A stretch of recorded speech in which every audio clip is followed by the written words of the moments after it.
Greetings, blessings. This is Studio Talk, and I am Dave Cirino. Today we have continuing on our previous episode. We have Steve Cirino, my brother and producer. Hello, Uh, hello. what's going on? How you feel? Doing good. Cool. About Uh, yourself? yeah, I wanted to just continue with the conversation we were talking about. Just get right into it. From episode one. Yep. Um, the music industry. Is music dead? And we briefly talked on that in the previous episode, but wanted to more like elaborate more on that. Is music dead? And what are the opportunities for independent musicians? How can we get paid? Yeah. I first say the music industry is not dead. It's actually, as far as the business standpoint, from a business standpoint, it's at all, one of its all-time high points in regards to recorded music and the revenue made. And I think streaming has been a really, really important part of that. And again, not to say that independent artists are making, at scale full livings off of streaming, but collectively as the industry, the revenues, has been up 7 years in a row as far as the global music business. I believe, it's on a path of opportunity for artists, but flip side of that is the revenue made from independent artists and what that actually looks like for sustainability. So I think artists have to look at streaming as a piece of their pie, right? It's not the whole entire pie. Because, for an example, if you have 100,000 streams on a song in a month, that might be a few $100, right? That's not enough to pay your rent in most cities, major cities. It's not enough to, uh, you know, um, purchase food and pay for your, utilities and all of those things. So, but when you look at that $300 as a piece of a pie instead of the whole pie, that's when you can start to, put together a living for yourself. So, if you're a songwriter as well, another piece of that pie is your publishing, getting your ASCAP, your BMI, your mechanical licensing collective royalties, right? Another piece of that is if you have single licensing going, those types of opportunities that might come, that's another piece of your pie. Doing the live shows, but doing a show once a month, for a few $100, that's another piece. You're looking at music education. If you play the piano, you're given lessons and you have, students that you're working with, that's another piece of your pie. So your merchandise, if you are selling merchandise and all those types of things. So again, I'm just trying to give some examples of other ways you can look at your pie as an independent artist, keeping everything centered to your music, Yeah. but you're not just like, oh, here's my check from, DistroKid or someone else. And it's like, it's not enough to sustain myself, right? It's like, well, you put it all together, that's when you start to say, okay, well, I can look at making a living off of this. Yeah, I mean, and I would touch up on that too. As like another aspect is, you can think of it like, I have if I have a good job, this is just in my music, I'm making money, additional money on top of having a full-time job or a part-time job or whatever. And it's just like you said, adding to the pie, additional sources of income, and then I mean, you can make some pretty good money, with music as an independent artist. You do have to put the work in, and I'll give an example, kind of how our situation flows. Um, like as a songwriter and a music publisher, I do get those ASCAP checks um, quarterly, and ASCAP comes in, and then sync placements, the sync licensing. So, years ago when we were looking into getting a record deal with a major label, another opportunity presented itself in the form of sync licensing. And for those who don't know what that is, you just kind of elaborate more on that and the opportunity, because you and I work together with a company in LA, Aperture Music, who we create music. We have the freedom to create music. in our own studio and everything like that. We get into music, they work it on their end, and shop at the different networks and things like that for placement. So can you kind of elaborate on that monetary opportunity? Yeah, for sure. And forgive me for any noise in the background that you hear as I go through it. But yeah, so you look at single licensing, that's when your music is placed in a TV show, film, commercial, video game, all those different scenarios. And a single licensing company is a particular company that's focused on pitching your music to those music supervisors who are adding music to those different types of visuals. So being with a single license agency gives those opportunities to get your music placed within those entities. And there's different revenue points for each one. So film, depending if it's a major film, independent film might be a higher price point than a TV show. A commercial might be a higher price point than a film. So it all kind of varies, but it's definitely you're looking at, at the minimum in many cases, hundreds of dollars all the way up to hundreds of thousands of dollars for sync placements. Yeah, And typically independent artists are kind of, sometimes they're on a higher end or lower end, and sometimes in that middle ground. So it's a great opportunity because not only are you getting that sync fee, but you're also getting those performance royalties because your song has been placed exactly. in a public performance arena. So now you're getting that $5,000 check, and then every quarter you're getting $1,000 at ASCAP, Yeah, $2,000 at BMI from that particular placement. So one placement could amount to $10,000 a year yeah, for one. Again, just some examples. And to your other point of piece of your pie is that not just music centric, it could be something completely different. mm, 9 to 5, a job that you might have to help you fuel your marketing strategies, your music strategies. Because as you all know, as independent artists, it's not free. You're like, oh, I have my own home studio. You had to pay for the home studio, right? To buy the equipment. Oh, I can go out and do a show by myself. I don't have to worry about nothing like that. Well, you had to buy the instruments for it, right?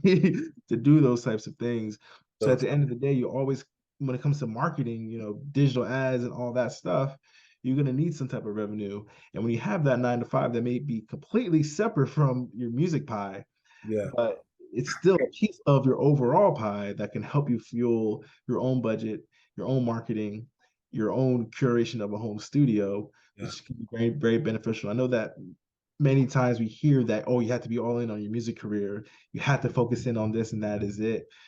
But as an independent musician, it is okay to have that 9 to 5. yeah, yeah. And I just, and on a personal note, there was a point where we had we made some incredible music. We were shopping it. You know, we weren't getting as much bite back as we wanted on it. And there was a point where I personally, I said to myself, you know what, this ain't worth it. I'm done. Like I'm not even trying to do music anymore. Whatever.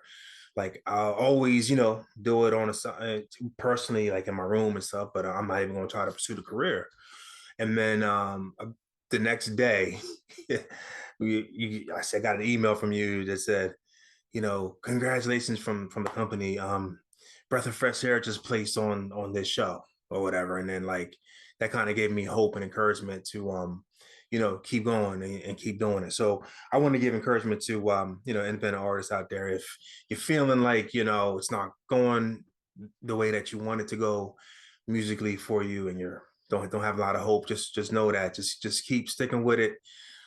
We've been doing this for a long time, and we had some success, but it took a while to get that. You know what I mean? And some people it happens really fast. Some people it takes a little bit longer, but you stick with it, you'll get through it, man. So peace. I wanted to ask you about the University of the Arts. I know that you're a professor there.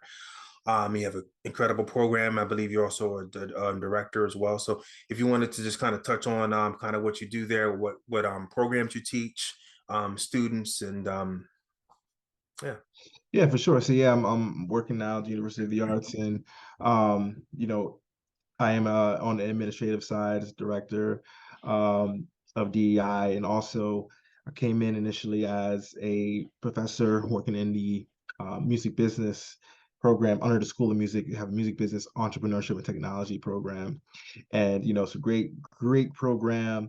And I suggest anyone. I wish I tell everyone that when I got to the music industry, I wish I had the opportunity to learn it, to kind of give me that context before I walked into it. But it's a program that does set you up, is well versed into, looking at recording to Pro Tools, all those things, to the business side, how the business operates, how to make your money, how to ensure you're getting your money, contracting and all that type of stuff. Also on the music side, music performance, whether you're a vocalist or instrumentalist, someone like that, you have opportunity, songwriter, opportunity to really zone into your craft. I understand that. Obviously, this is a YouTube series, and many people get their information from YouTube, and that's great, and that's what suits you. That's fine. But there's the other side of it too, where when you get in that education, it helps to put you in a space around like-minded individuals, around a network that can help you facilitate relationships and all those types of things that I believe if it is for you, it is a route that you should consider when looking at the music business and music industry as a whole. Yeah, man. When I was going to school, we didn't have. I wanted to major in music, but I didn't. But we didn't have schools like that, man. Like straight dedicated to this. It literally called University of the Arts. I mean, we didn't have a college dedicated to just that and have those wonderful programs because there's so much.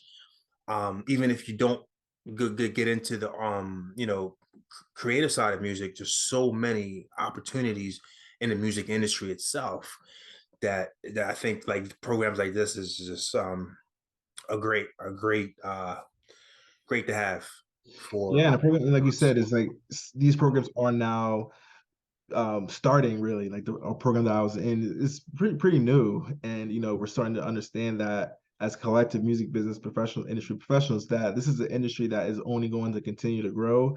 So we need to develop those pipelines for our students and just creatives in general to get access to this information, in these tools. We also have classes that teach you how to build, instruments and all those things. So it's not just like learn the That's business, just awesome. learning everything, Yeah, that's get awesome. you just really set your career up. And Yeah. this might be another question that you have, but it's really looking at like internships, and that's something to kind of get you a nice pipeline into the industry. And Yeah. that is something that when we look at how do I develop a network, how do I develop those relationships, how do I get a job opportunity, we have those points of connecting students to internships. Yeah, that was actually my next question about the internships. On like basically how your school kind of helps the students get the internships, the importance of the internships, and kind of also talk about. I know I wanted to mention the two internships that I had that helped me in my music career, and then if you wanted to discuss about your internships as well and how that helped you. Yeah, so again, being a part of a program, it does offer those opportunities to get those internship opportunities. And I myself was an intern at Sony. That's how I ended up working there. I know you as well, getting that internship, and that gets you your foot into the door of the creative industry. And I think having a school that helps you facilitate those relationships is a wonderful thing, because it's not easy, right? Just applying, hoping that someone calls you back and all those Yeah, other things. And you kind of look at the return on investment in regards to your college careers. Like, I know we hear this a lot, like, why am I going to take out loans? Why am I going to invest all this money into a school? Well, it's like, well, it also gives you the opportunity that you others may not have into the industry, into a business, to where now you're getting a full salary every year, and now you can look back on those loans that you might have taken out and say, I now have access to kind of pay those back. But also it's a return on your investment. You're investing in yourself, yes, right? So just like a business, it's like, oh, I'm going to invest $100,000 into my business and hoping that I can start to make 20, 30, 40, 50 grand a year off of it. And then eventually, I pay off that initial investment, and now I'm making my money back. It's the same thing with your loan situation. I understand it's a big political thing now, so I don't want to get all into that. yeah. People in the We're not comments gonna go that might get me up for route. that, but I'm not. That's how I cope with my own student loans, right? It's like, what was the return on my investment to myself, and to now I have, because that me going to college, again, everyone has their own paths, and you don't have to go to college to have a great career, but it helped me personally set a path into getting an internship, then working, having a salary, and be able to invest in my own career. So every to each their own. This Yeah, is my own path, and it's definitely schools that have opportunities to get internships. gives you access point to eventually getting that return on investment. Yeah, that's great, man. Like the internships, having an internship also tells you what you don't want to do. You know what I mean? And I wanted to bring that up because when I interned at Sony as well, and I thought it was really cool, meeting different people and different artists and things like that. But then I also realized watching the VP, one of the VPs, kind of like the stress levels they had every day. They're making a great salary, but my guy was, oh my God, he was so stressed every single day. Like, he was a really nice guy to me. But then I just like saw the level of work he put in and the amount of stress he had. And I just said to myself, man, I love this stuff, music stuff, man, but I don't want to do that. So then that helped me. The other interns that I had, I want to mention age, because your school, you said you have older students too, or some people may be a little bit older and say, hey, I want to go back to school, not for 4 years, but maybe a year or two or something like that. And but I feel so old, like what I mean. It kind of passed me by, and that's the mentality that society kind of gives us. But I wanted to encourage people who are older to not give up on that, because I remember my one of my internships at Big Yellow Duck in New York is a sound design company. I was 30, was I 31? 31 or 32 years old when I did that internship. And I remember interviewing with the guy, and he was like, hey, you're a little old to be an intern. And I didn't really know how to respond to that. But internally, I'm thinking like, dude, I don't care. Like, this is a route that I want. I want to learn how to do sound design. I didn't, you know what I mean? I wanted to do it in college. I never could. And I had an opportunity to be able to do an internship learning sound design. I was like, this is what I want to do. You're not going to hold me back because of ageism, and you think that I'm old at 31 trying to do an internship because I'm not 20, a 21-year-old kid or 20-year-old kid doing an internship. So I wanted to encourage people to say, hey, don't feel like if you're too old to do anything. Okay, you're never too old as long as you got life and breath in your lungs. Go for it. Go for it. And I learned at that internship in Big Yellow Duck, I learned how to do sound design for television shows. And I was happy that I learned that, and I was there for maybe 4 months or so. But I was so happy that I was able to get that knowledge because it stayed with me forever. Yeah, and I do think to your end, looking at things now, I think things are really starting to open up as we start as a society understanding the differences of things. And ageism is real, and I think that you Yes. know we can't put a number on things. Like if you had a career 10 years in, you're like, this isn't for me, and I want to pivot. That's perfectly fine. Don't put an age on it. Don't put your number on it and say, what, I'm gonna go after this. I'm gonna take this class. I'm gonna go back to school. I'm gonna do this internship. And whoever thinks that anything else, that's on them. They can have their own opinion, but they're not gonna stop me from my goals and my dreams. Yeah. Again, I was in the music business for so long, and I still do my thing on the consulting thing and all that. But I had to do a career pivot too, working at a university and obviously teaching the courses, but now in an administrative role, I had to do a career pivot, and at the end of the day, it's like we all have those kind of reflection points to say, what, this is where I want to take with my life. And my past was the past, helped me to get to where I am now. But as no one's going to stop me from moving forward. So I definitely want to encourage people. And also, those of you who are young, same type of thing. Don't make your age on the other side be like, oh, Yeah. you're too young to do this, or Yeah. you're too young to be in this executive role. You're too young to do these different Yeah. things. Don't let that hold you back either. Say, no, if you have the experience, you have the expertise in that area, no matter how old you are, you Yeah. can go ahead and make a career and help people out. So true. Somebody needed to hear this, man. Somebody needed to hear this. I don't know if it's someone who's young or someone who's older. It doesn't matter, man. Like how I mean, the age is such it's a limit, man. Like age, I'm not gonna get into the philosophical debate about age, but age has three dimensions to it. You understand what I'm saying? So it's just like you have to not let not let age be a limit to you. Like you said, if even if you're younger, they say, "Oh, you're too young to do this."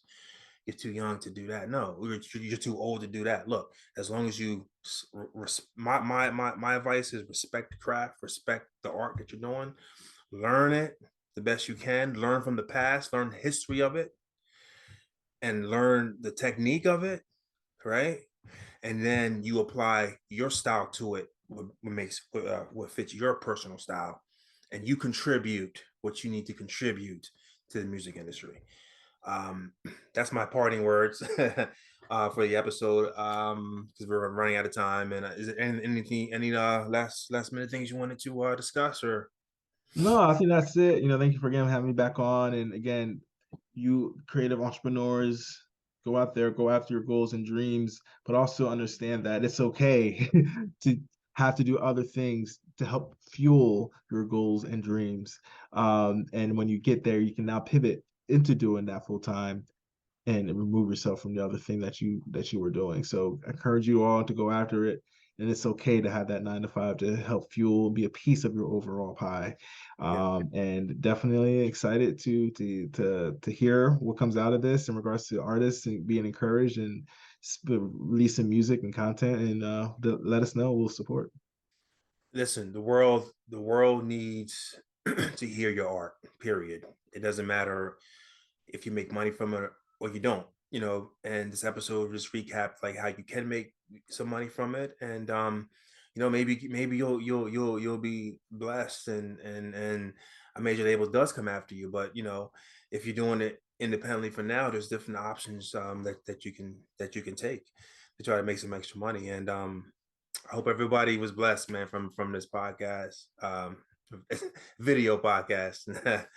um, and yeah, I think that's pretty much it, man. I'm trying to catch up on some sleep. You know what I mean? I had a second a second baby actually last week. So so we were trying to do this episode last week, and I said, man, I can't do it.